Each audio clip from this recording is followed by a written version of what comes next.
ഇനി പറയാൻ പോകുന്ന കാര്യങ്ങൾ നാലാം സെമസ്റ്റർ വിദ്യാർത്ഥികൾ ശ്രദ്ധിച്ചു കേൾക്കണം. ജൂൺ മാസം, അതായത് ഈ മാസം 19-ാം തീയതി മുതൽ നാലാം സെമസ്റ്റർ പരീക്ഷകൾ ആരംഭിക്കാൻ പോവുകയാണ്. ഇന്ന് ജൂൺ 9-ാം തീയതി.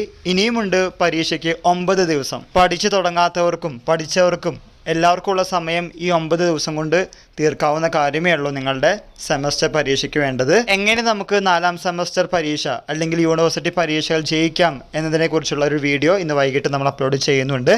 അതുകൊണ്ട് കേൾക്കാൻ മറക്കരുത്. പറഞ്ഞു വന്നത്, നാലാം സെമസ്റ്റർ പരീക്ഷ വളരെ ക്രൂഷ്യലാണ് ഡിഗ്രി എന്ന പ്രോഗ്രാമിനെ സംബന്ധിച്ച്. ഈ സെമസ്റ്റർ മുതൽ നിങ്ങൾക്ക് സപ്ലിമെൻ്ററി എക്സാം ഉണ്ടെങ്കിൽ നിങ്ങളുടെ കാര്യം കുറച്ചധികം അവതാളത്തിലാവും.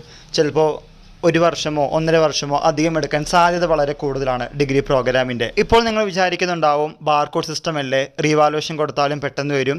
പിന്നെ 6-ാം സെമസ്റ്റർ വിദ്യാർത്ഥികളുടെ മെയ് 16-ന് വന്ന 6-ാം സെമസ്റ്റർ വിദ്യാർത്ഥികളുടെ റീവാലുവേഷൻ റിസൾട്ട് എത്രയും പെട്ടെന്ന് റെക്കോർഡ് വേഗത്തിൽ യൂണിവേഴ്സിറ്റി പ്രസിദ്ധീകരിച്ചു എന്നൊക്കെ.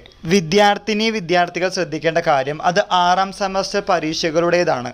അവർക്ക് അതിൻ്റെ റിസൾട്ട്, റീവാലുവേഷൻ റിസൾട്ട് എത്രയും പെട്ടെന്ന് വന്നാൽ മാത്രമാണ് ജോലിക്കോ അല്ലെങ്കിൽ ഫർദർ സ്റ്റഡീസിനോ പോകാൻ സാധിക്കുകയുള്ളൂ. അതുകൊണ്ടാണ് യൂണിവേഴ്സിറ്റി റെക്കോർഡ് വേഗത്തിൽ ഫലം പ്രസിദ്ധീകരിച്ചത്. എന്നാൽ 4-ാം സെമസ്റ്റർ പരീക്ഷകളുടെ റീവാലുവേഷന് കൊടുത്താലും 3-3.5 മാസമൊക്കെ എടുക്കാം. ഇനി അതിൽ തോറ്റ് എന്താ ചെയ്യുക? വളരെ ബുദ്ധിമുട്ടാവും. അതുകൊണ്ട് ഇനിയുള്ള ദിവസങ്ങൾ നല്ല രീതിയിൽ പഠിച്ചു കഴിഞ്ഞാൽ നല്ല മാർക്കോടുകൂടി ജയിക്കാം. സപ്ലിമെൻ്ററി ഇല്ലാതെ 4 മുതലുള്ള സെമസ്റ്റർ പരീക്ഷകൾ ജയിക്കാൻ എല്ലാ വിദ്യാർത്ഥികളും ശ്രദ്ധിക്കണം. ഇങ്ങനെയുള്ള വീഡിയോസ് മുൻകൂട്ടി ഇടണമെന്ന് പല വിദ്യാർത്ഥികൾ പറഞ്ഞിരുന്നു. 9 ദിവസം മുമ്പെങ്കിലും വിട്ടിട്ടില്ലെങ്കിൽ ചിലപ്പോൾ നിങ്ങളുടെ ഭാവി അവതാളത്തിലായാലോ.